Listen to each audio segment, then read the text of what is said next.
Good evening, everyone. Welcome to the City of Shelbyville Mayor and City Council Study Session. It is July the 1st. Welcome, July. And it's a little after 6, about 6:04, maybe 6:05. And we want to start our meeting off. Our agenda has public comments as the number one item. Ms. Lisa, do we have anyone that signed up for public comments? No, sir, we do not. Okay. All right, then our next item on our agenda would be staff reports, and we'll ask our city manager, Scott Collins, to give that report. Thank you, Mayor. Today was the close for the request for qualifications on the retail recruitment. We did receive 2 packets, and the committee will be meeting probably next week to review them and be prepared to make a recommendation to the council. Another item, the mayor and some of the members of council that have contacted us with complaints about blasting that's been going on throughout the city. We are going to provide information on how to address that. The fire department has notified the state fire marshal's office, who oversees blasting permits. We've notified them that we've received complaints. However, we can't file on behalf of the individual property owners. We're going to put together a promotional packet that will inform people on how to make their voices heard. And the last quick thing I want to touch on is I provided everybody an impact statement on creative economy in Tennessee. And with some of the activities we have, everything from a celebration to some future projects, it all helps bring additional funding in for us. That's all I have this time. All right, thank you, Scott. All right, any questions or comments for Scott on that? All right, discussion items. And number one is the EPA assessment grant. That's with South Central Tennessee Development District. And I have someone, Terry Lee. Hello, Terry. How are you? Doing great so far. How are you, sir? Please, if you want to move up to the podium and your assistant. Well, no. This is Misty. She's from the Misty development. Baker. Yeah, thank you. I'm Thanks with for South that. Central Tennessee Development District. I'm sure most of you know Lisa Cross. I work for her. Okay. So I'm just here to let you guys know that if you have anything that you'd like to reach out to South Central about, you can contact Lisa or I. I've left some business cards on it, and I'm going to let Terry speak on the important things. But you can go through us and contact him or however y'all like to do it, okay? All right. Thank you, Misty. I appreciate it. And I was over there for the executive session just last week. Yeah. All right. Mr. Lee? Yes, that's right. Thank you. Yeah, so one of the great things South Central Development District has done for the district is pursued and received a grant from EPA for assessments, for environmental assessments throughout is it 11 or 13 counties? 13. 13 for EPA. Bragg, we have identification for 11, Right. which is Bedford County included. Yeah, so we've actually done the identification. That's just kind of a drive-by windshield view of properties in your community that would fit the definition of what's called a brownfield, but basically it's any site that's typically previously developed that you're maybe having a hard time redeveloping because of the presence or even the presumption of presence of environmental contaminants. So the good news is we've already got the grant, so we're not asking for you to apply for any grant or anything like that. We've got the funds on it.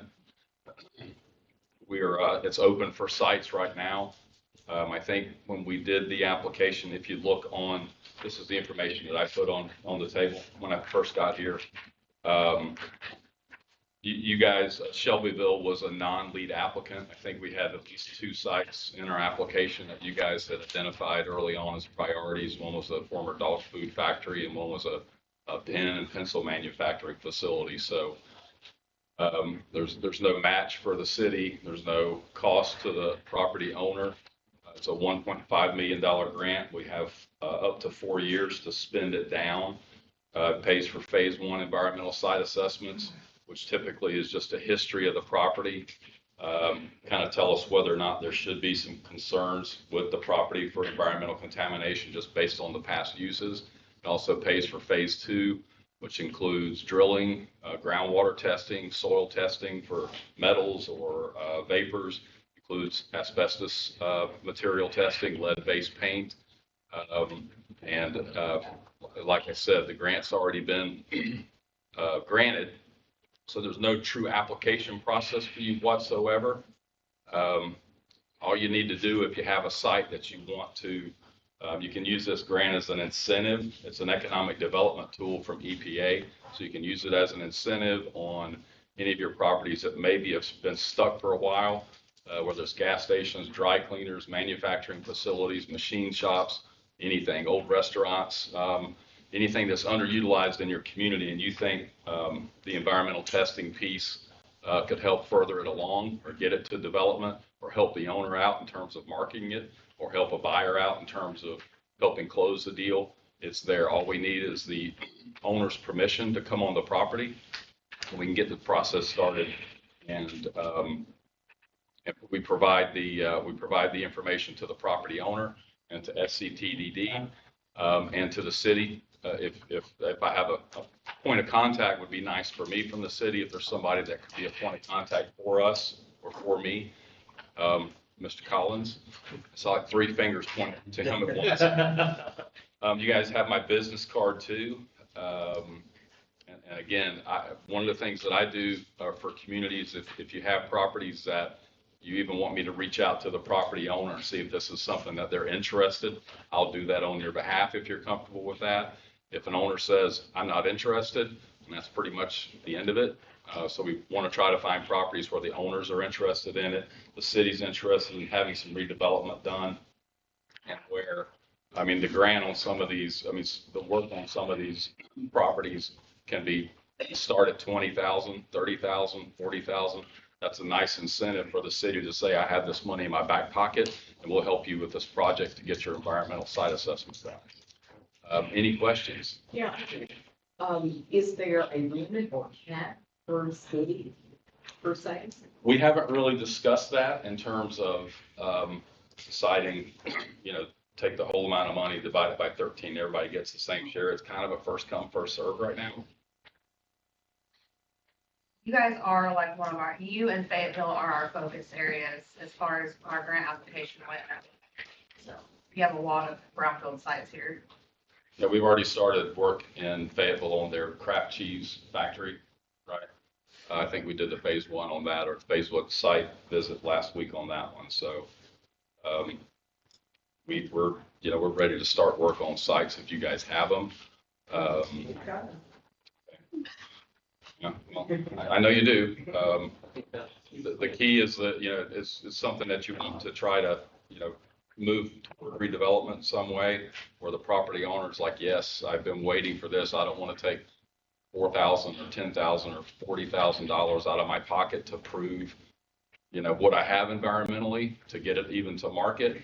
That's what the grant is kind of out there for, to help move them to a point where people go, oh, it's clean, or at least it's not clean, but I know exactly what I have and exactly where I have it, especially if you're doing housing redevelopment. You can do housing redevelopment on brownfield sites, but there are some limits on how you would do the housing depending on what could be on the property. We're really good at trying to help tell you and your developer and your property owner what they can and can't or should and shouldn't do. So. Any other question? Once you identify like a phase 1, phase 2 study and the remediation, the actual paying for cleaning it up, is there still money like super fund type money that's available to help property owners clean that up? Yeah, it's interesting you mentioned the super fund or NPL National Priorities List database or site. Is that if it's on that list already, this grant can't help. It will not help on those sites. If we determine something should be on Superfund because of our investigation, then yeah, there's funds under Superfund to help. The state, Tennessee also has with their BRAC grants, they have cleanup money up to, is it 500,000 per site? This has to be owned by or contracted by the county, correct? It has to be owned by an eligible entity, which could be the city, the county, could be development district, but you guys really don't do that. So at that point in time, to pursue the state money for cleanup, which again is maxed out right now at 500,000, you would have to have.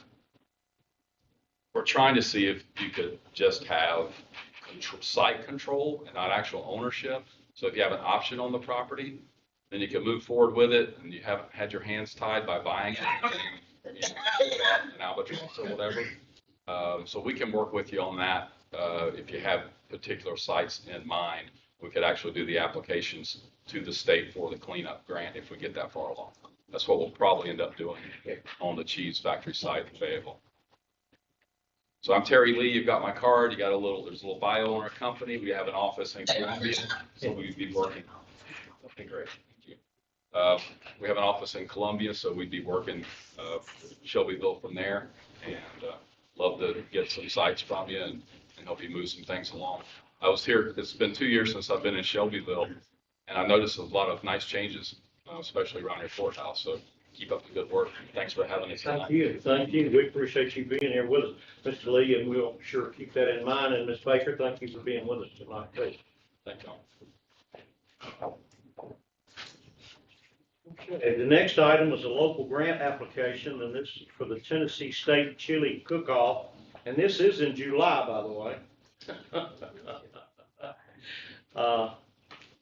Last year, Scott, can you give us some information, or Lisa, on what we gave last year? Did we sponsor that last year? Yes, sir.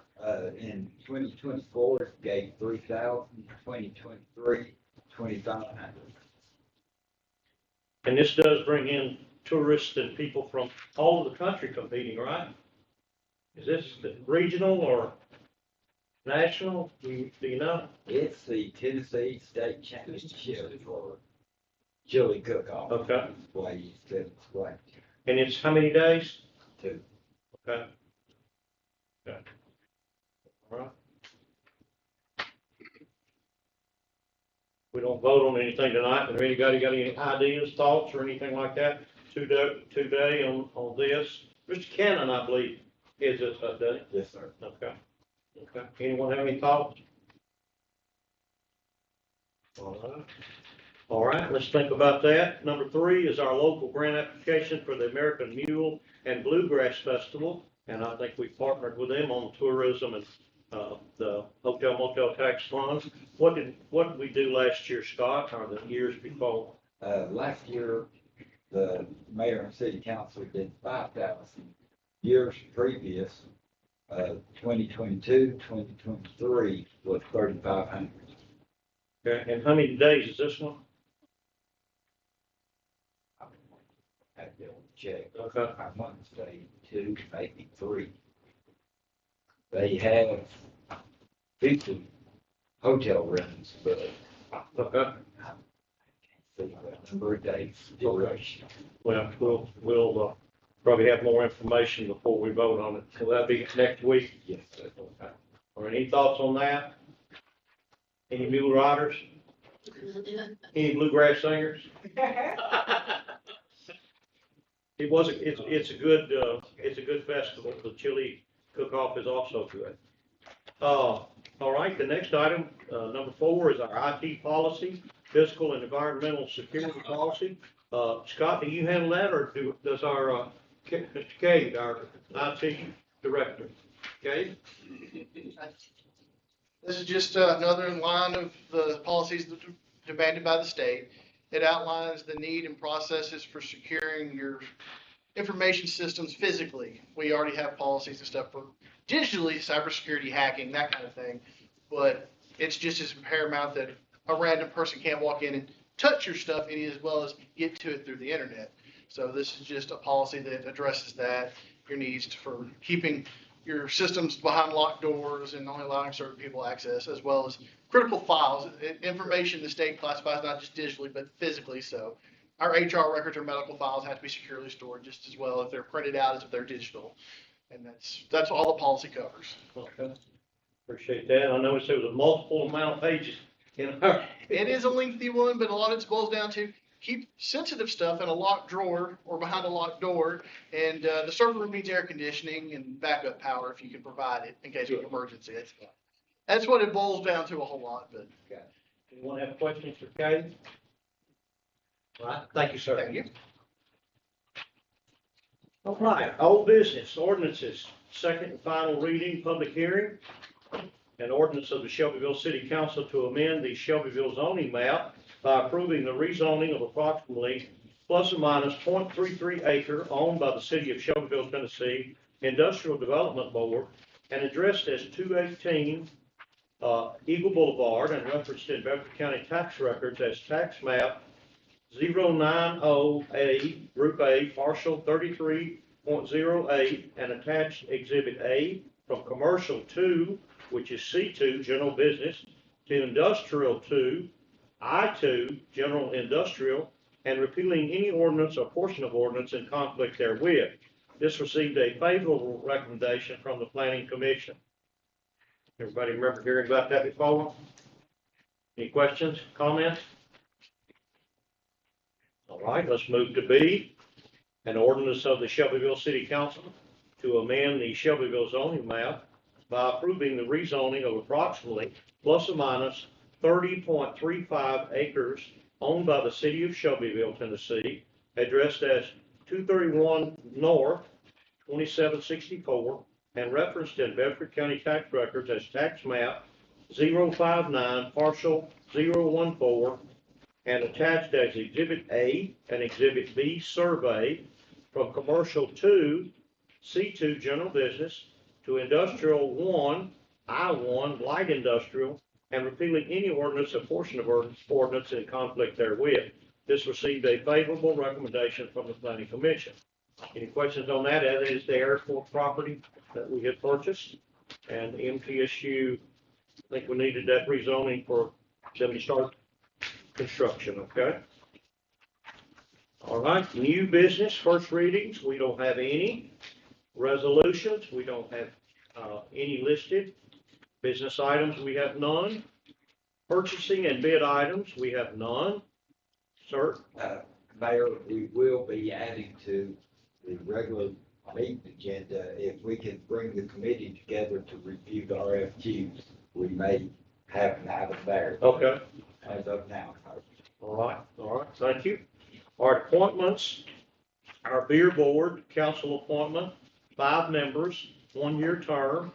Of course, all 5 members have come up for this 1-year term to be reappointed. All of them have agreed, right, Ms. Smith? Yes. Okay, all of it, those members have agreed to continue to serve on that beer board. And I don't have the names with me right now. It's on the agenda packet. Brett Fisher, Calvin Cannon, Mark Shaquin, Roy Turner, and Joey Lamontagne. Thank you. Okay. Any questions or comments on that, folks? This will be a council appointment, so you folks next week will have to make that recommendation, okay? Okay. Airport Authority, B, that's the mayor appointee, council ratification, 1 member, 5-year term. And we have Ms. Wharton, and I didn't get a piece of cake. Good. They gave a cake at the Airport Authority, and they said it was blue, and I was at the South Central Tennessee Development District meeting that day, but she had served for 10 years. What a great lady she is, too. And her husband before that.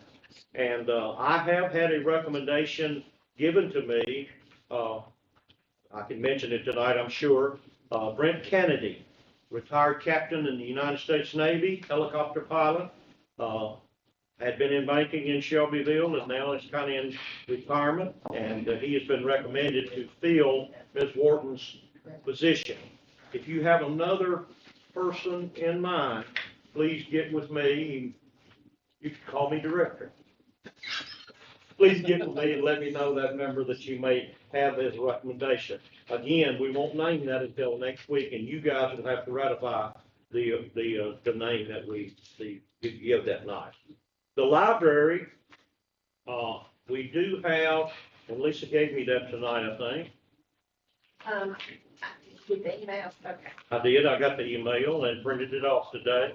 Yes, ma'am. Is everything correct on it? I believe so, yes, sir. So it's, two city members that are up for reappointment. And I believe it was Mark McGee and Jennifer Templeton, is that right? Yes. Yes. I think Mark and Jennifer.